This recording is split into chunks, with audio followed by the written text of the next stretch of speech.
Well, I think starting where God broke my heart for this was it's interesting because it was a friend who does mission trips to go support a safe house in India and Nepal. So again, what you're talking about, European and American men going over to do these just rounds with these brothels, and there's children over there that do not see the light of day for years as they are being sex trafficked in these places.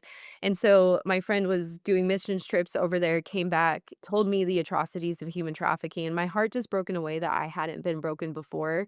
And in that, you don't know exactly why you're broken for it, but you just know that there's something there pulling on your heartstrings, and there is redemption and restoration that God is bringing in your own life because that's just who he is. He turns all things, for good for those who love him. And so we were broken for this issue. We really started like had some advice early on that said, start with where you are with what you have, and it will be enough. And so my husband and I, we had a film company. We're actually more entrepreneurial than we are nonprofit leaders or were back in the day. And so we just used our film company to try to bring more awareness to this issue. That's what brought me overseas to northern Iraq, where, that story of sitting down with these women and just hearing that they were so broken after the rescue.